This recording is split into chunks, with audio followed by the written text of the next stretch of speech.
What's good, y'all? And welcome back to another preseason preview. In this one, we're going over the Chicago Bulls. In case you guys are new and haven't seen a preseason preview video of mine, basically what I do is go over all the offseason moves and recap those, and then also look into the future a little bit and see what we can expect from each team. After you watch this one, make sure you check out the playlist of all the other teams that I already did. Leave a like on this video and subscribe if you have not already. And let's get right into the additions the Chicago Bulls made this offseason. The Bulls were very active this offseason, going out and trading for Josh Giddey, as well as drafting Matas Buzelis and signing Jalen Smith in free agency. When the Josh Giddey trade first went down, a lot of people were kind of clowning the Chicago Bulls, and in their own right, it kind of makes sense. We'll talk about why in a little bit. But when you look at Josh Giddey as just strictly a basketball player, I kind of really do like the fit of him coming over here in Chicago. And honestly, fit might even be the wrong word, but I like the fact that Chicago went out and took a flyer on Josh Giddey, kind of buying low and seeing if he can exceed expectations. I feel like the situation in OKC kind of just outgrew who he was as a player. When he first got drafted there, the Thunder were a rebuilding team and looking to just get a bunch of talent on the team. Josh Giddey obviously is still a young, talented player. The one thing, though, is he is best with the ball in his hands. Obviously, in OKC, they have other guys that are better with the ball in their hands. When you talk about Shai Gilgeous-Alexander, Jalen Williams, Chet Holmgren even. They have a lot of guys that kind of exceeded their expectations and rushed their rebuild, and that kind of left Josh Giddey out in the dust. But I do like him coming over here in Chicago and having a better opportunity to have the ball in his hands, to run an offense, to become more of a complete player. But I like the size that he brings at the point guard position. Playmaking wise, he is one of the better playmakers in the league. Defense, you still are a little bit desiring. Scoring in general, shooting, finishing, whatever it is, you're still desiring a little bit too. But again, this at least gives him more of a situation where he can develop his offensive game more, develop his shooting, develop his finishing, and maybe become that complete player that we all once thought Josh Giddey could be. I also really like the draft choice of Matas Buzelis at 11 for the Bulls, drafting the hometown kid. I don't know if he's specifically from Chicago, but he's at least an Illinois boy. So shout out to him being able to play for his hometown team. I'm sure he's ecstatic about that. I watched a lot of Bulls Summer League games this year, specifically to watch Matas Buzelis, and when I was watching, I really liked what I saw. He was super aggressive driving to the basket. He had one game where he was just drawing foul after foul after foul, getting to the rim, getting the shot that he wants. And it really just visually, eye test wise, checked a lot of boxes. He's also one of those guys that just seems like he has a good feel for the game. I don't really know how else to describe it, but he's like a connective passer. He's in the right spots where you want him to be. He's able to get his own shots off in the flow of an offense without looking like he's stopping the ball or anything like that. Just visually, he checked a lot of boxes for me, and I'm super excited to see him here in Chicago with a full rebuild. Not a lot of pressure on him, just kind of the ability to go out there and play his own game. And then I also like the signing of Jalen Smith. I think he can just add some value there at backup center for them behind Vucevic. He kind of fits the similar mold to Vucevic, you could say, being a big body 6'10 guy, able to stretch the floor on the offensive side. I know Vucevic, it's a little bit of a stretch to say he's a stretch big, no pun intended, but Jalen Smith's coming off a great shooting year, can rebound the ball, defend a little bit. I really like him offensively, specifically, to come out here in Chicago and maybe even spread his wings a little bit more too. But of course, you can't bring in guys without losing some, so let's take a look at the guys the Chicago Bulls lost this offseason. As I alluded to before, the Chicago Bulls are finally starting their rebuild, so that means guys like DeMar DeRozan and Alex Caruso had to be traded out. DeMar got traded to the Kings in a sign and trade. Alex Caruso got traded to OKC for Josh Giddey. And Andre Drummond left in free agency and signed a new contract with the Philadelphia 76ers. So this is kind of the part where you look at the assets that the Bulls lost this offseason and wonder, did they get the most value out of it? And objectively, no, they did not get the most value out of these guys. I know Andre Drummond had some trade buzz at the trade deadline last season.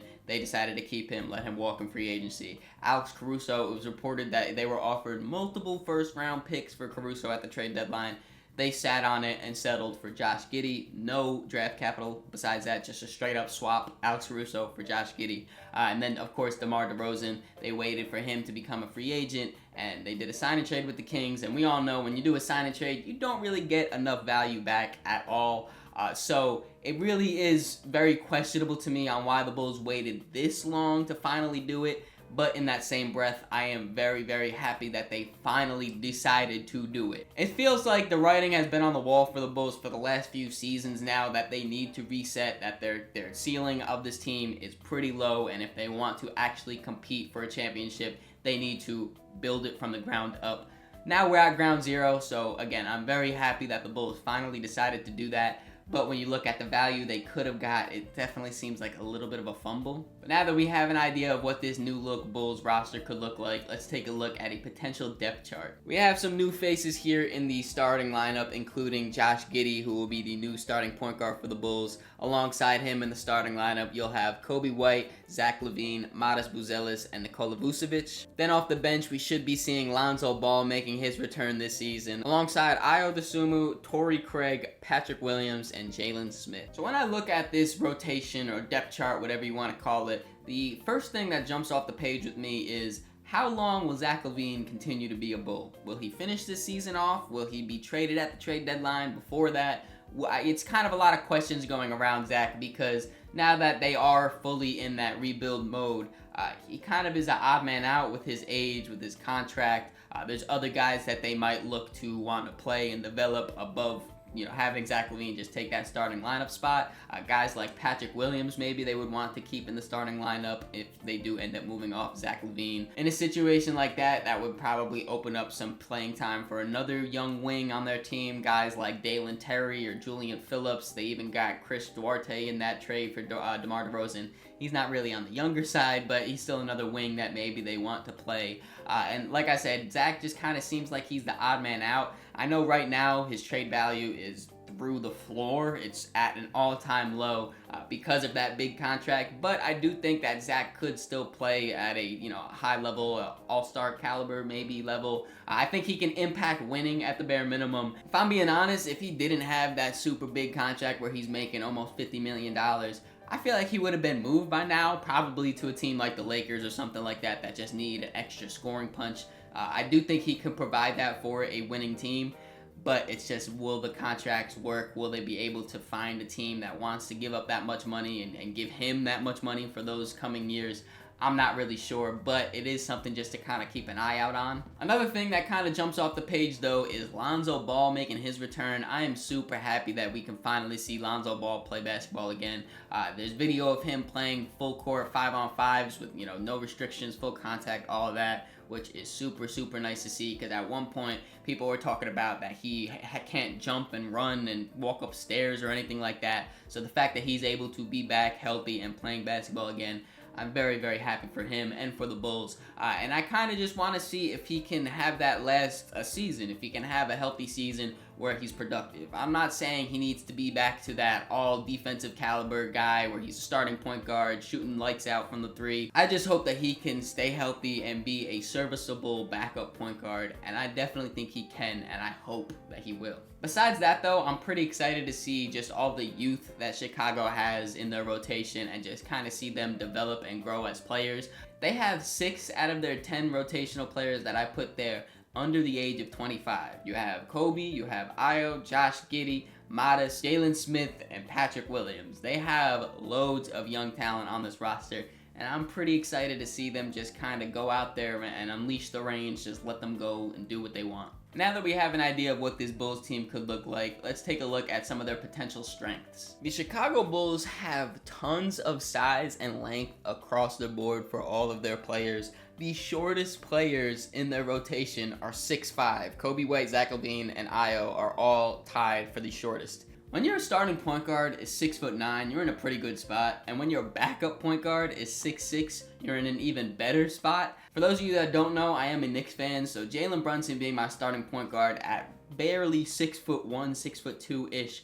You have no idea how many times it's immediately find Jalen Brunson, bring him in the action, and just go to work on him because he's so small. It's easy to just get a mismatch like that. The fact that the Bulls, no matter who's at point guard, even if you want to run Kobe White at point guard for some minutes, they're going to have someone that's at minimum 6'5" or taller. That's not an easy mismatch for most players. Now, if you catch those guys on the perimeter on an island, it probably still is a mismatch, but size-wise, it's not as big of a mismatch. They also have really good length and size on the wing. I mentioned before the length of Matas Buzelis. He being 6'10", he can run some small forward, some power forward too. He's a little bit skinny for power forward, but he's got the length to do it. And I'm sure he'll gain some muscle and pounds, as his years progress.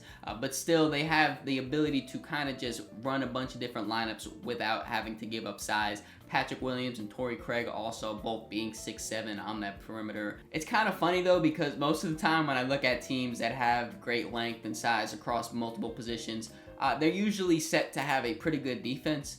When I look at this Bulls team though, I do not think they're going to have a good defense whatsoever. To stay still on the positive side though, alongside with their great length, I do think that they're going to have pretty good playmaking across the board also. Of course, when you have Josh Giddey and Lonzo Ball, you're going to have good playmakers. But then also Kobe White shown some flashes that he could be a decent playmaker. Ayo Dosunmu showed some flashes too. And then I also am very, very curious to see how Matas Buzelis progresses as a playmaker. I don't think he'll ever become like a point forward type of role, but like I mentioned, he is a very good connected passer from the games that I've watched, and I'm really curious to see how that will progress for him. This team is far from perfect though, so let's take a look at some of their potential weaknesses. I already mentioned the potential struggle they could have on defense, but even beyond that, I could really see the Bulls struggling with three-point shooting. Here you could see the Bulls' top 8 players when it comes to three-point attempts per game last season, alongside their three-point percentage. There's definitely more to be desired when it comes to shooting on this roster.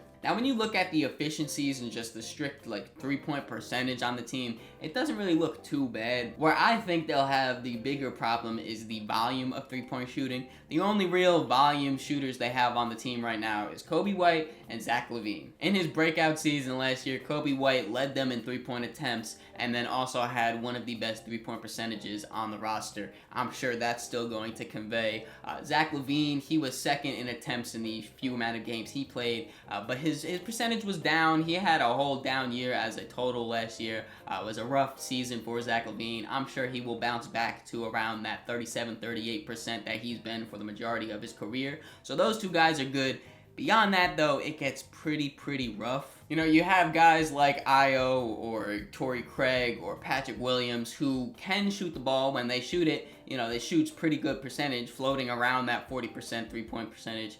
But the volume is just not there. They're more catch-and-shoot threats. But again, I would like to see them shoot more, because when they do shoot it, it goes in. Same thing can kind of be said about Jalen Smith too. He had a career year last year, but overall his jump shot has always looked decent in his career. He proved last year that he can knock them down, again though, in a very low volume. Then you have guys like Josh Giddey, Matas Buzelis, and Nikola Vucevic, who are just complete non-threats when it comes to shooting. Nikola Vucevic, he has been able to shoot in his past, in his career, but ever since coming to Chicago, it has just been downhill for his three-point shooting. Whenever he shoots it, he's still willing. I think he was third right there in attempts, but it's like sub 30%. From your center, I get most centers can't really shoot at a high clip like that. But man, Nikola, it's basically like a turnover when you're shooting the three at this point. And then obviously Josh Giddey and Matas are both two young players that could maybe still progress their three-point shot. I know a big thing with Matas is throughout high school, he was a above average three-point shooter. His form looks very good, very smooth. So he projects to become a good three-point shooter. But year one, I'm not going to put that pressure on him or those expectations on him to be a 36-37% three-point shooter. I'm sure he will have his growing pains, and I do think that that's going to be a pretty big struggle when it comes to spacing and stagnant offense here in Chicago, because they just don't have a lot of shooters. And now it is time for the fan segment, and representing the Chicago Bulls, I got my boy Super Mario Hoops. Thanks for coming on. I was on his channel, so it's very nice that I can reciprocate this and get him onto my channel. If you guys aren't already, make sure you subscribe to his YouTube. It's in the description. Twitter's there, Instagram's there, all that. Make sure you follow him. But thanks for coming on, man. I appreciate it.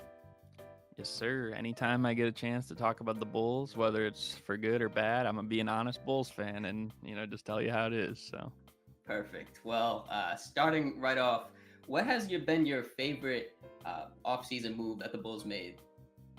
So my favorite offseason move. Now we made like obviously a few trades, a few questionable trades, and even signed like a few signings, a re-signing, and then brought in a big that I will name here in a second. But I think my favorite move of the offseason is actually our draft pick, Modest Buzelis. I think coming into the draft, I was thinking with what direction we had going, for years, it felt like we were in this continuity loop. So I'm thinking like before anything was done, I'm thinking like we're gonna have DeMar DeRozan back next year, we're gonna have Levine, we're gonna have Vucevic, and we still have some of those guys. But it just seemed like it was gonna be the exact same thing over and over again, like rinse and repeat. And so I was thinking like, if we're gonna do that, we need a backup big that can defend. And so that's why I was thinking like Donovan Clingan. But now that we are moved on from DeMar DeRozan, we traded him away, we traded away Caruso. Seems like we're expecting to lose a lot of games. And so because of that, like I'm definitely okay with kind of starting fresh and putting the keys in another guy's hands for being the cornerstone coming up. And I think you get a guy like Buzelis who is from the area, very close to Chicago. And not only that, but also like this is a guy who people forget was like projected around number 1, number 2 midway through the year. So I feel like he's definitely going to be one of the best rookies. And on top of that, like with where we got him in the draft, like I feel like he's definitely going to be better than that.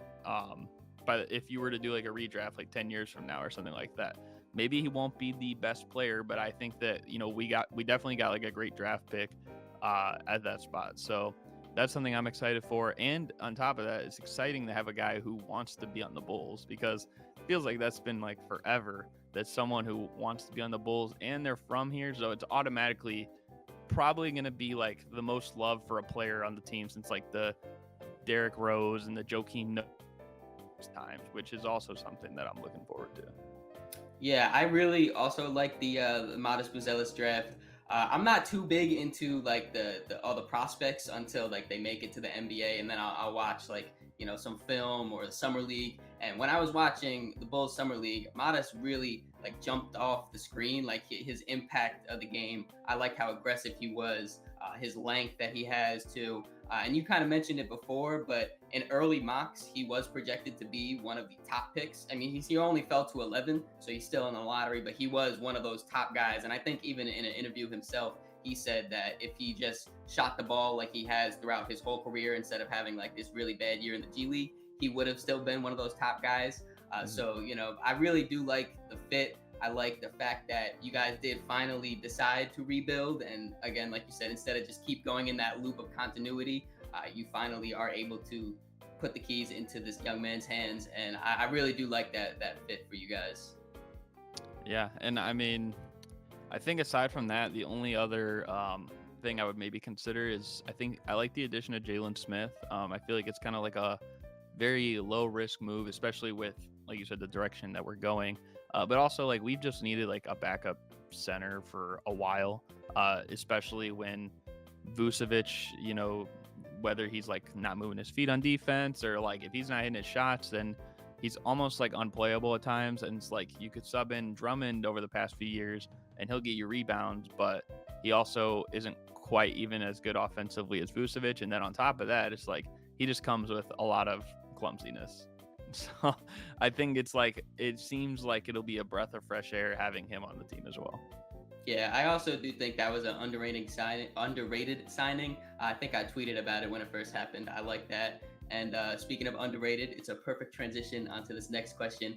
Who do you think is the most underrated player on the roster going into this season? So I have one real answer that I'm going to give you, and that'll be like my main one. And then I have like two smaller answers I want to talk on. One of them is easy because I just named him Jalen Smith. I feel like, again, like I said, it's just something that we've needed for a while, and him filling kind of like a void, which it doesn't like, okay, Drummond is a quality backup big, but it seems like sometimes Billy Donovan just like would choose and refuse like when he wanted to play him and stuff like that. And certain lineups to use him. I feel like Jalen Smith will more than likely be in the rotation almost every single night unless he's out with an injury. So that's one thing I'm excited for there. The other smaller one that I'll name, I'll say Ayo Dosunmu, because I feel like last year wasn't a very good year for him, and really, like, I would say honestly, the last 2 years have not been very good for him. His rookie year was really good, especially when Lonzo went out. He had like a month stretch where it's like, okay, he looks like he could be like a legit point guard. But obviously, like you see now, we get Josh Giddey in a trade, and he's probably going to be starting at point guard, and then you still have Lonzo. So that tells me that like this is a guy who even the front office is kind of starting to like, you know, double think the draft pick of him a few years ago, and it's like maybe it's nearing the end. And obviously, like I think everyone remembers that game this year where he played like 27 minutes, didn't drop a stat, and like it was with the Tony Snell comparisons. So I think overall he's due for like a bounce back year. But I still don't think that's like my main answer. I think my main answer, it has to be Zach LaVine. It just has to be Zach LaVine because I think the last few years have put the most pressure on him, especially not only to stay healthy, but just as a player to be efficient. And the last few years have been underwhelming, to say the least, like for him. I think ever since he went out too, like middle of that year that we were the 1 seed for a little bit. And then he came back like about after missing a few weeks, and then it just didn't seem like he was the same. I think, this season, he's probably going to be putting up the numbers close to like what he was putting up before DeRozan and Vucevic and those guys got here.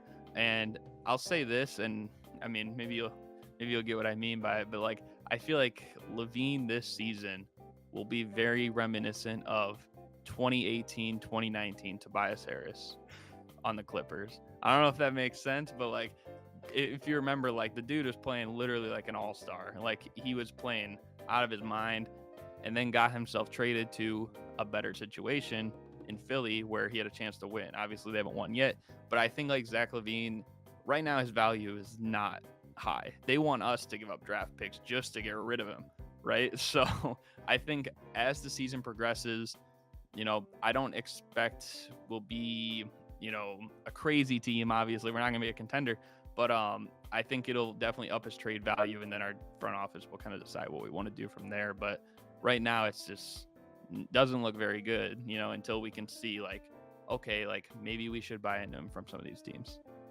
Yeah, I definitely feel like the talk around Zach LaVine is in the gutter right now. Between last year was not his best season, if we're being honest. Then he went down with the injury, and then on top of that, he has that super big contract that, if we're being honest, it is an overpay for someone like Zach. But I do agree with you that this is kind of a year where he's perfectly geared up to have that bounce back and build his value back up. I'm sure the Bulls are also going to look to try to build his value back up to see what they can get from him or for him. And I definitely do think that he could be, a good piece for a contending team. It's just, like I said, that contract makes it a little bit difficult. But overall, I do think people need to kind of remember the player that Zach LaVine is and, what he can bring to the table. My personal pick for underrated, I know he kind of is getting on the scene a little bit now because of last season, but Kobe White, in my opinion, was by far the most improved player. I know you could talk also about Jalen Johnson, but he didn't play enough games. But my personal pick was Kobe White. He ended up losing to Tyrese Maxey, which sure, he had a great season too, but I feel like people don't realize like how much of an improvement Kobe had last year playing, starting, showing that he could be a starting guard in this league, shooting the ball, scoring. I really feel like people don't talk about Kobe as much as they should. Yeah, and I agree with you there. I mean, I think we can both agree that Maxey is the better player right now, but I think Kobe White had like the bigger jump, and that's kind of like what the award is about. But I agree. I think that in a way he's also a little bit underrated because this year, well, I would say even a little bit like to the season before that, like that's when we really thought like, okay, he could be the point guard. And then we saw this year, he could be more than the point guard. He could be like one of the key players on the team. And so because we saw a little bit of a glimpse of that, and really it wasn't even until like maybe December when LaVine went down that we started seeing that. So it's going to be interesting to see like how he kind of gets the opportunity this year. Like, is he going to be the first scoring option, or is Zach LaVine going to revert back to that role? Now you bring Josh Giddey into the mix. Lonzo's healthy. So there's just a lot of guards right now. And it's like, there's a lot of questions where it's like that could bring him down, but that could also make him play even better. Agreed. And lastly, before we finish up here, what are your personal expectations for the Bulls? This is a completely new looking roster, really new direction. So I'm curious to see what are your expectations this upcoming season? Well, there's one thing I know about the Bulls in recent years. The expectation is always disappointment. No matter if it's like competing for a championship, just trying to get into the playoffs, or if it's trying to get the number 1 overall pick. So with that being said, I don't think we're going to be like the 14th or the 15th seed or anything like that, but we'll probably be like the 11th or the 12th seed. I don't have us even making the play-in, but I think we'll be like very close to. And we'll probably be stuck in that situation where we get like the 7th pick, like we did for like 3 or 4 consecutive years, like when we got like Markkanen and Kobe White, or then Wendell Carter, then Kobe White.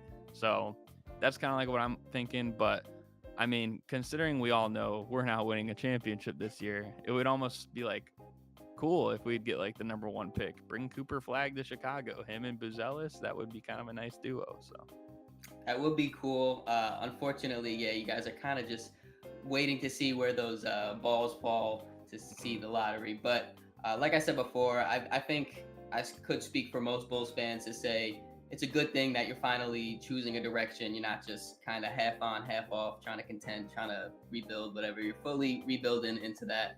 And I think it should be a fun year of Chicago basketball. I don't know. Yeah, it'll probably be the most fun year since 3 years ago, like when we first got DeRozan and them. But yeah, I could see that for sure. Thank you for coming on, man. Again, guys, like I said, if you're not already, make sure you click those links in the description. YouTube, Twitter, Instagram, all of that puts out great content. I appreciate you for coming on, man. Thank you. Yes, sir. It was a blast, and go Bulls. And now it is time for my ceiling, floor, and expectations for the Chicago Bulls. Starting off with the ceiling, I see their ceiling at the 10th seed, which has been where they've finished for the last few seasons now. Still being in that play-in. They kind of hit the half reset as of now. Like I mentioned, we're not too sure what's going on with Zach LaVine, if he'll be a Bull for the whole season or he will be traded. Either way, though, I do expect them to kind of take a step back as a team. In a perfect world where all of these young guys are playing great and, really clicking and everything, I do think that 10 seed's possible. They probably won't win any of their play-in games, but I can see them kind of flirting with that 10 seed with teams like the Hornets or the Hawks or even the Raptors. I could see being there. The Bulls, I think, are kind of in that group tier of teams. As a floor, I could see their floor being pretty low as the 13th seed. I definitely do think they are better than the Nets, and I do think that they're better than the Wizards. Beyond that, though, I could see them falling below anyone else in the standings because they do have a lot of glaring holes. I do think their offense is going to be pretty stagnant at times. I think their defense is going to be pretty subpar as well. And that's fine. They are rebuilding now. They are trying to grow their talent, their youth, and they are fine to be bad. That's okay. But I do think that they probably will be pretty bad. My expectations for the Bulls is probably around that 12th seed, though. They could maybe reach up to that 11, but I would feel pretty comfortable slotting them in at 12 as of now. It's okay that they're going to be bad. If anything, I feel like it's going to be a better bad than what they were last year, because last year they were an older team that's looking to compete and make the playoffs and all that, but we're still bad. This year, they're going to be a younger team that's more about developing, so maybe it'll be a little bit more fun to watch those games, when Modest goes crazy or when Kobe White drops, 40 or something like that. It'll be maybe a little bit more enjoyable, even though they'll be losing a lot of games. Let me know what you guys think, though. Where do you think the Chicago Bulls will land in this year's standings? Let me know in the comments below. Hope you guys enjoyed this video. If you did, make sure you leave it a like, subscribe so you don't miss the next one. In the description, there's links to all my social medias, so make sure you follow me on all those to keep up to date with me. Catch y'all.